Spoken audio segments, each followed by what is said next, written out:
আজকের ব্লগটা আমি স্টার্ট করছি ব্যান্ডেল স্টেশন থেকে, কারণ আজকে আমি যাচ্ছি আমার লাইফের ফার্স্ট ইন্টারন্যাশনাল ট্রিপ নেপাল। আমাদের ট্রেন ছিল বিকেল 5:03 হাওড়া টু রক্সাল মিথিলা এক্সপ্রেস। ট্রেনটার হাওড়ায় টাইম ছিল দুপুর 3:50। আর আমাদের টোটাল জার্নি ছিল 17 ঘন্টা। আর আমার মতে হাওড়া থেকে রক্সাল হয়ে নেপাল যাওয়ার জন্য এই ট্রেনটাই বেস্ট অপশন। আর আমাদের ট্রেন সকাল 8:30টার মধ্যে রক্সাল পৌঁছে যায়। रक्सौल से आनंद विहार वाया सगौली बेतिया नरकटियागंज गोरखपुर।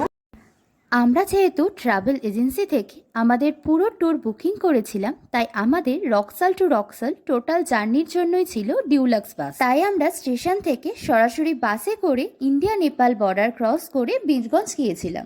এছাড়াও তোমরা রক্সাল স্টেশন থেকে বীরগঞ্জ যাওয়ার জন্য রক্সাল স্টেশনের বাইরেই পেয়ে যাবে লোকাল অটো, টোটো অথবা ঘোড়াইটাঙ্গা গাড়ি। Welcome to Nepal. আমি এখন আছি নেপালে, আর এই হচ্ছে ইন্ডিয়া থেকে নেপাল আসার প্রবেশদ্বার। এরপর বর্ডারে ডকুমেন্টস চেকিং করিয়ে এখন আমরা যাচ্ছি বীরগঞ্জ। এরপর আমরা বীরগঞ্জ থেকে আমাদের ইন্ডিয়ান কারেন্সি এক্সচেঞ্জ করে আমরা নেপালি কারেন্সি নেব। ইন্ডিয়ার 100 টাকা নেপালি কারেন্সিতে 160 টাকা। তবে তোমরা এখানে ইন্ডিয়ান কারেন্সিও ব্যবহার করতে পারবে, কিন্তু নেপালে 500 টাকা আর ইন্ডিয়ান কয়েন ব্যবহার করা যায় না। তবে তোমরা ইন্ডিয়ান কারেন্সি দিলে যে ব্যালেন্সটা তোমরা ফেরত পাবে সেটা তোমাদের নেপালি কারেন্সিতে ওরা ফেরত দেবে। এক্ষেত্রে তোমাদের হিসেবের অসুবিধা হতে পারে, তাই নেপালি কারেন্সি ব্যবহার করাটাই বেস্ট। এখন আমরা বীরগঞ্জ থেকে যাচ্ছি আমাদের ফার্স্ট ডেস্টিনেশন চিতওয়ান। বীরগঞ্জ থেকে চিতওয়ানের ডিস্টেন্স 155 কিলোমিটার, যেটা সময় লেগেছিল 3.5 থেকে 4 ঘন্টা। আমরা চিতওয়ান পৌঁছে যে রিসর্টে ছিলাম তার সামনেই ছিল ত্রাপ্তি রিভার, আর তার পাশেই চিতওয়ান ফরেস্ট। আর আমাদের রিসর্টের নাম জঙ্গল সানসেট ক্যাম্প রিসর্ট।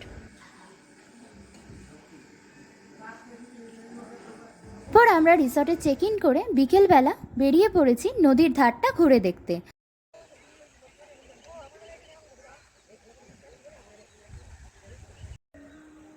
আজকের ব্লগটা আমি এখানেই শেষ করলাম। আমার ভিডিও ভালো লাগলে আমাকে সাবস্ক্রাইব করে লাইক, কমেন্ট অ্যান্ড শেয়ার করতে ভুলবেন না।